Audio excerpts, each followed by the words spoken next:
Users, welcome to the grid.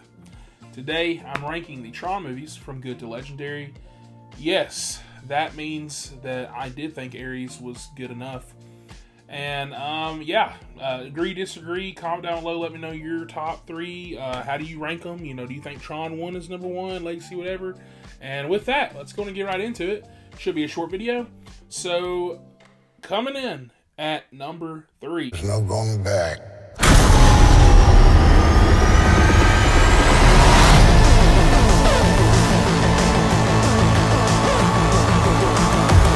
Is the most recently released TRON Ares. I do think that it's a lot of ambition versus aura. It's definitely the most ambitious movie out of the franchise because the most divisive for sure. It tries to push the franchise off the grid and into the real world in a big way with that biodigital stake that really crossing over makes more of like a tech demo type of feel. The cast brings the heat. Ares as an entity is a fresh angle, and I feel like the puncturing of the real worlds with neon myth is really, really cool. But ambition is a double-edged disc. No full pun intended. The stronger Ares gets at redefining what a program can be, the more it risks sanding down the series' most intoxicating vibes. The dreamlike, ritualistic feel of the grid is kind of gone. Some action beats do slap. I feel like the music is very, very good.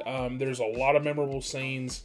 The boat chase in particular I thought about today, and I bumped that movie up a point because of it. I was like, oh my god, that I forgot about it. I don't know how I forgot. It's peak. Design language is, somewhat respecting the canon. There's a lot of stuff I don't like that they did with Legacy, but kind of some promises that we get for a sequel that I'm hoping we can get.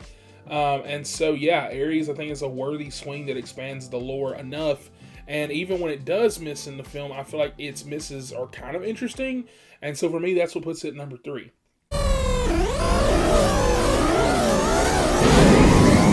Coming at number 2 is the original TRON 1982.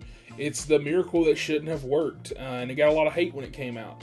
Before the IP was a business model, TRON was a gamble. It's a movie that looks like an arcade cabinet grew a soul. There, glow, the stark geometry, the cathedral quiet of the grid, glad it returns in Ares, was very limiting. Invented a real feeling of this landscape, of this world. Is it clunky by modern standards? Yeah, it is. The exposition's clunky, the story beats can feel like level design, but it's the poetry of it that makes it a really good movie. The myth of the user and the programs, the faith versus control subtext, it still resonates. I think Bruce Boxleiter is TRON, Jeff Bridges is Flynn. Everybody in the movie is really, really good. It's an origin of the mythos and iconography, and you have a sincere and almost spiritual tone in this movie. What keeps it from number 1 on the list, though, is I think the pacing and economy of the characters by today's standards are kind of low. I think that TRON is the reason that we're here, clearly. It laid the circuit pathway, but one sequel did the impossible. It made the grid feel lived in. And that is why number 1 is TRON Legacy for me.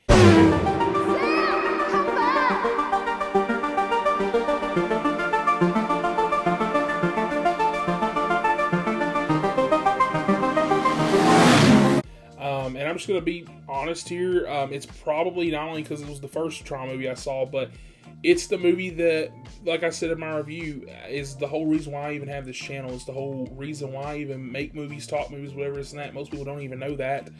And it's because I fell in love with cinema. Like, the world, the culture, the light is your destiny feel, the light cycle arena chase, the end of the line club, the music. Like, this is the first time I fell in love with a soundtrack.